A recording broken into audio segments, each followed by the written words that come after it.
sax c'est-à-dire fi nga tax am na solo mais pour ñi seetaan gën a comprendre dama bëgg d'abord ñu taxaw ci li nga xamante ni moom moo di fay yi c'est-à-dire bi meurtre bi amee ba ñu découvrir corps yi lan mooy nekk procédure de déjà ba laataa mu yegsi ci li nga xamante ni moom moo di les éléments. waaw xam nga bu meurtre bi amee rek ñi nga xamante ne ñoom ñoo njëkk a découvrir meurtre bi li ñuy def mooy informer les autorités de poursuite les autorités de poursuite moom mooy lan soit brigade gendarmerie bi nga xam ne moom moo territorialement compétente dans un premier temps wala commissariat de police bi nga xamante ne moom moo territorialement compétent en la matière bi affaire bi amee l'on s'est rendu compte que le commissariat de police comme territorialement compétent parce que droit dafa am ay règles de compétence mooy Pikine comme que affaire bi Pikine la amee dañuy xool par exemple aux alentours ban commissariat moom moo gën a loolu pour loolu affaire bi on a constaté que à partir du moment où le commissariat est informé en tout cas de la commission de ce crime effarant ils se sont déployés ñu dem sur les lieux pour constater dans un premier temps li nga xam ne moom mooy affaire bi léegi bu boobaa ñoom bu accès sur les lieux rek la première des choses à faire mooy tey jii nii kat ñu quadriller li nga xam ne ne tey jii nii kat moom mooy lieu bi nga xamante ne infraction bi foofu dañ ko commettre. Pourquoi ñuy quadriller parce que moment boobu noonu bëgguñu tey jii nii kat mu am ay dissimulation de preuves dañuy bëgg a conserver li ñu fekkee situation bi noonu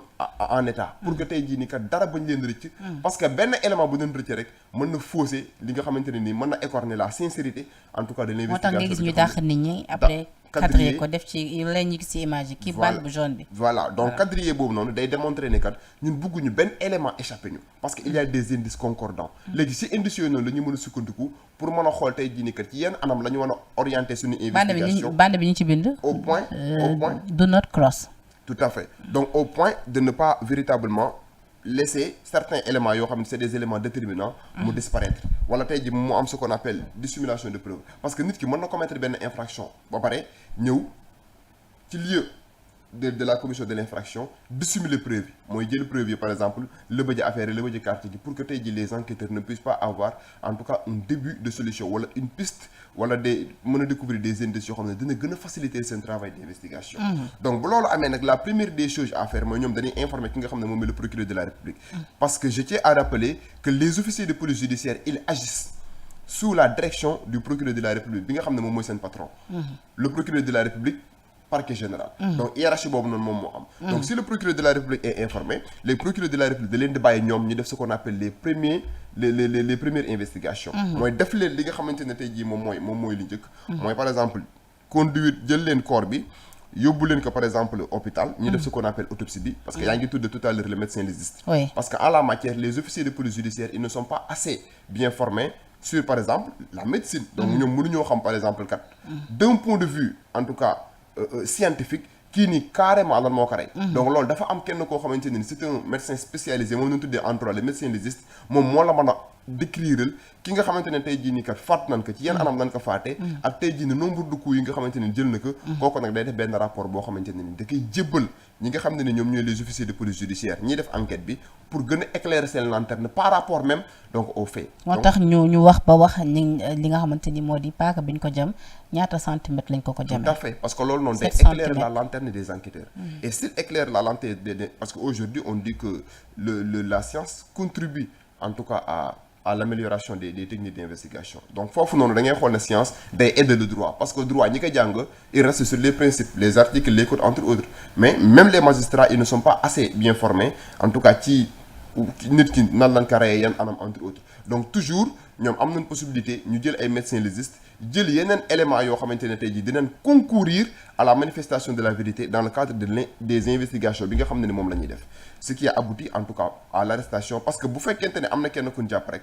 kooku noonu buñ ko auditionné li ñuy njëkk a xar ci moom tey jii mooy ñu xool ba xam est-ce que moom il a commis une infraction individuellement in tutti personne wala est-ce que par exemple il n'a pas été aidé par d'autres personnes tapées dans l'ombre yoo xamante ne nii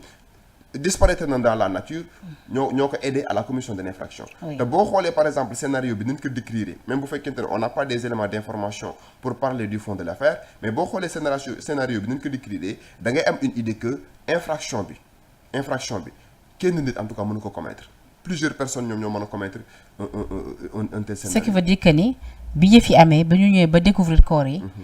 ba ñu ñëwee dañoo xool situation bi am déjà seen propre aperçu de li nga xamante ni moom moo fa war a mën a am. Absolument. ñu récupérer li nga xamante ni moom moo di enquête parce que xam nañ yëf yi gën na complexe. Absolument. ci niñ ko yaakaaree. gën na complexe te ñoom aussi ñoom ñoo am des techniques d'investigation et d'enquête beaucoup plus approfondies ñoom ñoo am moyens yoo xamante ne nii permettre na leen ñu déployer seeni équipe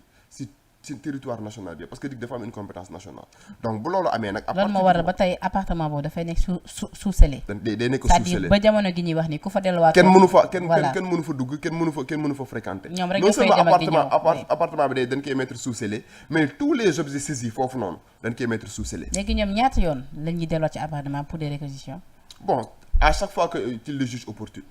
parce que ci enquête bi nit mun na wax dara ñu demaat foofu vérifier. absolument c'est-à-dire ñoom à présent am nañ toutes les possibilités lépp loo xamante ne jàpp na ne par exemple mën na participer à la manifestation de la vérité pour utiliser une expression courante ñoom ils ont la possibilité ñu def ko léegi nag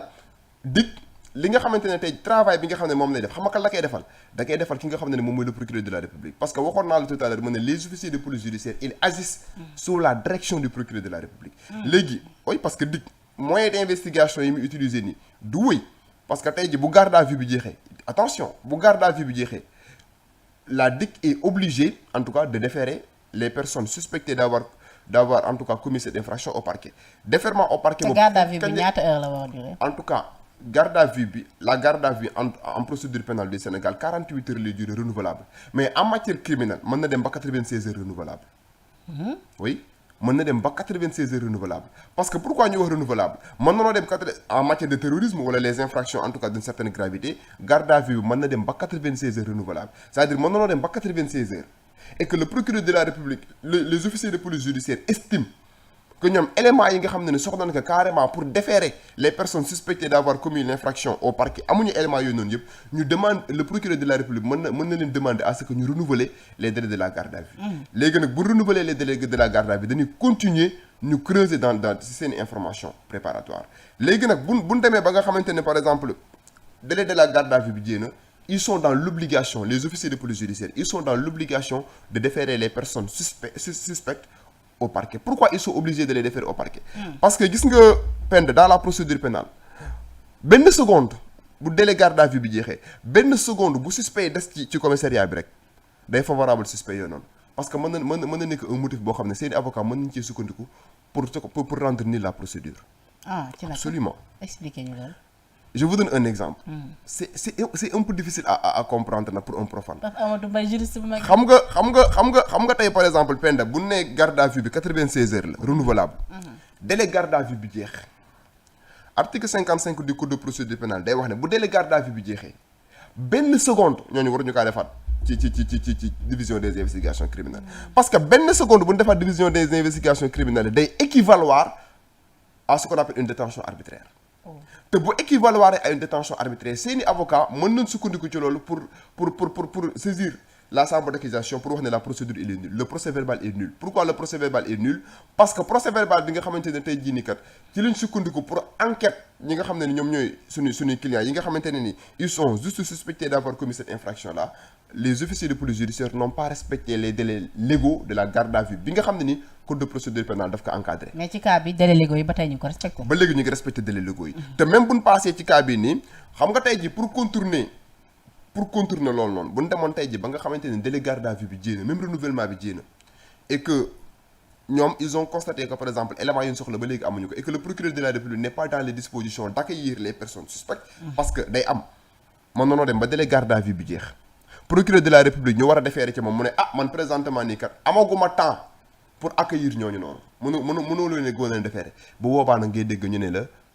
il y a ce qu'on appelle un retour de parquet retour de parquet mooy procureur bu boobaa da leen di jëlee ci commissaire division des investigations criminelles am faneen fu mu leen yóbbu foo xamante ne da lañ fay def en attendant mën na nekk par exemple commissariat central en attendant que le procureur de la République soit dans les dispositions en tout cas d'accueillir ces personnes yi nga xamante ni da leen a war a déférer mais ci cas bi dafa mel ni urgence la. non seulement urgence la pour loolu am mais dafa am leneen loo xamante ne nii sama dama koy wax. en de pareille occurrence je crois que la communication du procureur de la République est attendue. waaw surtout ça. oui parce que le procureur de la République en des circonstances pareilles. oui il y a la jurisprudence. dans l'affaire Thione. fii moom nekkatul lu ndaw. dans l'affaire procureur dafa war a génn wax ak nit yi. dans l'affaire Cheikh Béthio Thioune. on avait constaté que l'actuel procureur de la République Ibrahima Ndoye avait tenu un point de presse pour élucider en tout cas pour donner des éléments d'information par rapport même donc par rapport à la commission de l'infraction. Et je crois que présentement Ibrahima Ndoye il vient d'être installé en fonction. Donc présentement man li nga xamante ne tey jii moom laay wax mooy le parquet xalaat naa dans les jours à venir dina tenir une communication pour élucider l'opinion par rapport ak li nga xamante ne tey jii nii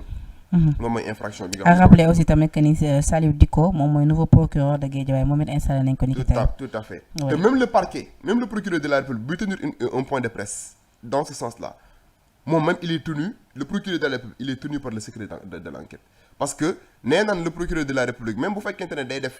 un point de presse pour élucider l'opinion par rapport à la commission de cette infraction bi nga xamante ni dafa défrayer la chronique le procureur de la République doit informer juste et vrai. Même le procureur de la République il n'a pas la possibilité de faire une interprétation des charges amul droit mu wax kii moo def wala kii moo deful. nee na même le procureur de la République il n'a pas la possibilité de faire une interprétation des charges donc même buy def une communication day informer juste et vrai. léegi élément digi lu waral bu ñu dooree li nga xamante ni moom moo di enquête bi dafa am ñu nga xamante ni. mun nañ def ay va-et-vient lu toll ci à 3 reprises wala à 4 reprises après ñu doog leen placer en garde à vue ak pourquoi ñu décider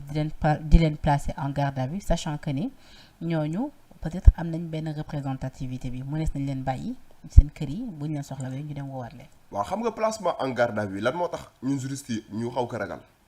bu la placer en garde à vue rek c'est parce que waxuma yaa def de mais c'est parce que les officiers de police judiciaire ont constaté un certain nombre d'indices. On décelé un certain nombre d'indices yoo xamante ne nii war na leen mën a conduire à ce que ñu placer la en garde à vue et je tiens à informer l'opinion que le placement en garde à vue n'équivaut pas à une détention et n'équivaut pas aussi à une culpabilité. Ça veut pas dire que la personne est placée en garde à vue qu'elle est coupable. Ça veut pas dire que la personne est placée en garde à vue qu'elle est quitte. Mais placement garde à vue boobu parfois même en droit day protéger ki nga xamante ne ni moom lañ place en garde à vue xam nga lan moo tax. parce que tey jii nii bu fekkente ne ay soupçons mi ngi peser ci yow ñu naan yow la wala du yow laale nga wala laale woo mais tu peux être victime de la clameur publique. oui clameur publique bi mën na la poursuivre. mën na la rey. mbokki ki ñi nga xam ne ni faatu nañ mën na la rey. société bi tey jii mën na sévir sa kaw. mën nga être victime de ce qu'on appelle la am ñu bëri ñoo xam bi ñu déggee que ni ñenn ñi dañ leen placer en garde à vue dañoo jàpp ni est-ce que de plus tey jii pour leur protection. Absolument c'est pour leur protection non seulement c'est pour leur protection mais aussi bu fekkente ne par exemple da la décider de placer la en garde à vue c'est parce que ñu ngi bañ bi ñu leen njëkkee auditionné jàpp na ne yow tey jii wax nga ay wax yoo xamante ne nii war na buñ creuser ñu enquêter la en tout cas en profondeur ñu interroger la en profondeur dina am yeneen éléments yoo xamante ne ni enquêteurs yi soxla nañ ko dinañ ko war a mën a découvrir ci yow te jàpp boobu ñu la jàpp en garde à vue dina nekk un moyen pour que tey jii bu fekkente ne yow laale nga ci infraction bi nga bañ a dem def ce qu'on appelle subordination de témoin mooy nga dem waxtaan ak ñi nga xamante ni yëpp jàpp nga ne yéen a bokkandoo woon def jëf yi mën na nekk benn moyen boo xamante ne officier de police judiciaire li mu ci jublu mooy mu bañ a am dissimulation de preuve mooy nga dem am ay affaires yoo lax wala tey ji nga daw la fuite léegi pour ñett yi ni bañ a am mën na la placer en garde à vue pour ta sécurité mën na la placer en garde à vue pour que tey jii aussi jàpp na ne bu la placer en garde à vue et que ñu continue audition yi mën na nekk benn moyen boo xamante ne nii mën nga def d'autres révélations yoo xam ne mën na participer à la manifestation de la vérité mën nga expliquer aussi d'autres personnes yoo xamante ne nii ñoom ak yow peut-être ñoom ñoo bokkoon di def infraction bi donc enquêteurs yi loolu moo tax ñu lay placer en garde à vue mais placement en garde à vue moom bu amee rek jàppal ne am na ay indices am na ay soupçons yoo xam ne pesé na ci ki nga xamante ne tey jii placé nañ ko en garde à vue. bu ñu leen placé aussi en garde à vue ñoom ci yenn conditions la ñuy nekkee foofee. waaw mais la personne placée en garde à vue dafa am aussi ay droits xam nga code de procédure pénale dafa code de procédure pénale dañ lay jàngal en droit ne la le code pénal c'est pour les délinquants mais la procédure pénale c'est pour les honnêtes gens. Pourquoi on dit que le code pénal c'est pour les délinquants la procédure pénale c'est pour les honnêtes gens xam nga code pénal moo naan boo sàccee lii la lay def boo rayee nit lii la lay def boo defee escroquerie lii la lay tëj. boo defee abus de confiance lii la lay tëj donc code pénal c'est pour les délinquants mais la procédure pénale boo déggee ñu naan c'est pour les jeunes gens mooy lan procédure pénale danaan code pénal attention même bu fekkente ne par exemple yow da nga ne ku rey nit lii lan la war a def ku sàcc lii lan la war a def mais kooku rey nit wala mu sàcc am na ay droits yoo xamante ne man procédure pénale dama ko reconnaître même la personne placée en garde à vue il am na droit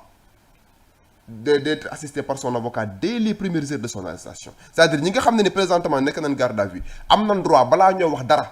ñu exiger la présence de leur avocat article 5 du règlement 5 de l'UEMOA bi nga xamante ne ni depuis 2014 day wax ne képp koo xamante ne présentement arrêté nañ la dès les premières heures de l'arrestation am nga droit nga wax sa avocat bu ñëwul doo wax pour ne pas s'auto-incriminer parce que parfois bu sa avocat ñëwul taxaw sa wet ni mën nga tiit tu peux être pris par la stupeur nga wax ay wax yoo xamante ne da ngay incriminer sa bopp nga auto-incriminer wu donc pour ne pas s'auto-incriminer am na ñoo xamante ne bu leen jàppee en face de la garde à vue mën na wax ba yenn kàddu yi ci premier jour enquête bi ñëwaat wax tout à fait voilà moo tax ma ne la na nit ñi def attention sur mais xanaa tamit enquêteurs yi ñi ngay jonoon tamit dañuy ragallu parce que souvent gars yi ragal nañ dégg de ñan la mais parce que les moyens d'enquête yi ñu utiliser xam nga enquêteurs yi moom parfois dañuy utiliser bépp moyen boo xam ne jàpp nañ ne tey jii nii kat buñ ko tegee à la disposition buñ ko mettre sur la table di nga wax wala tey jii nii par exemple nga tontu ci seen i questions dañ koy def même parfois dañ koy def en violation même des droits de la défense parce que les droits de la défense dafa am parce que tey jii da ngay xool la plupart des avocats bu ñuy tribunal dañ lay wax ne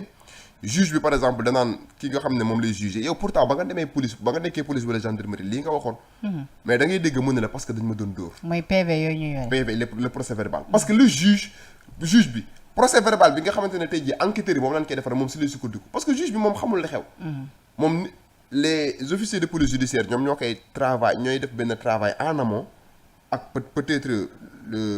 li nga xam ne ni juge d'instruction moom lay def àggagoon ci phase boobu te yaakaar naa ne phase boobu moo gën a décisive parce que la phase d'instruction moo gën a décisive la phase de la garde à vue duggal foofu parce que bu boobaa xam nga tey jii par exemple bu ñu dépassé ma évoluer même dans la procédure xam nga tey présentement ñu ngi dans la phase de la garde à vue bu garde à vue bi jeexee lan mooy suite logique bi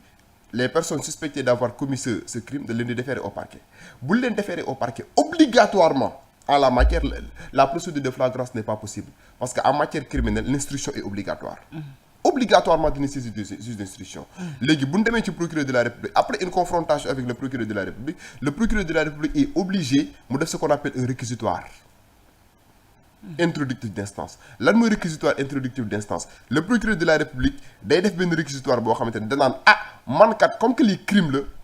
te officier de police judiciaire yi def nañ seen travail ba pare mais travail boobu ça ne suffit pas damay jël dossier bi ma jébbal ko benn cabinet d'instruction loolu ngay dégg ñu ne la par exemple les personnes suspectées d'avoir commis cette infraction ont été placées sous mandat de dépôt xam nga àggagun phase sous mandat de dépôt le placement sous mandat de dépôt procureur de la République moom moo koy def à travers ce qu'on appelle un réquisitoire introductif d'instance léegi réquisitoire boobu noonu day jël benn cabinet d'instruction mu jébbal fa dossier bi léegi cabinet d'instruction boobu noonu day am des pouvoirs yoo xamante ne ni même waa DIC amuñu ko oui xam nga mooy yan pouvoir le juge d'instruction article 71 du code de procédure pénale daf koy jox ay pouvoir boo xamante ni descente sur les lieux ñu defaat une descente sur les lieux am na pouvoir def ce qu'on appelle la reconstitution des faits xam nga la mooy reconstitution des faits. mooy ki nga xamante ni moom lañ jënd mooy rey muy ñëwaat sur les lieux wax accompagner ko sur les lieux avec les officiers de police loolu judiciaire gisoon nañ ko ci kaawu Xaasim kooku noonu tout à fait gisoon nañ ko ci kaawu Xaasim gisoon nañ ko ci kaawu meurtre de Fatoumata Matar Ndiaye politicienne bi nga xam ne ni faatu nañ ko Pikine en 2016 donc juge d'instruction am na possibilité mu def ce qu'on appelle la reconstitution des faits am na possibilité mu def ce qu'on appelle une descente sur les lieux am na possibilité mu def toutes les préquisitions possibles te loolu dafay tax ñu gën a mën a xam fi ñuy teg seen tànk tout à fait surtout reconstitution des faits surtout reconstitution des faits boobu noonu donc le juge d'instruction article 71 du code de procédure pénale daf ko jox pouvoir d'investigation approfondie parce que même dans le langage processuel le juge d'instruction ñun dañ koy considérer comme un magistrat enquêteur pourquoi ñu koy tuddee un magistrat enquêteur parce que moom dafa am des pouvoirs étendus que les officiers de police judiciaire n'ont pas am na possibilité def ce qu'on appelle la délégation judiciaire am na possibilité mu demander à ce qu'on fasse des commissions rogatoires descendre sur les lieux reconstitution des faits commission rogatoire délégation judiciaire moom c'est un magistrat enquêteur boo xamante ne ni yoon daf ko jox ay pouvoir étendus yoo xamante ne ni d'investigation et d'enquête yoo xamante ne ni képp koo xam ne jàpp na ne war nga mën a participer à éclairer sa lanterne par rapport à son instruction préparatoire mën na la saisir à ce que tey jii nga defal ko benn travail bu mucc ayib après tey jii ci loolu lay sukkandiku pour xool ba xam kii dafa war a dem devant la chambre criminelle pour être jugé wala kii ni il les mises en cause méritent en tout cas d'être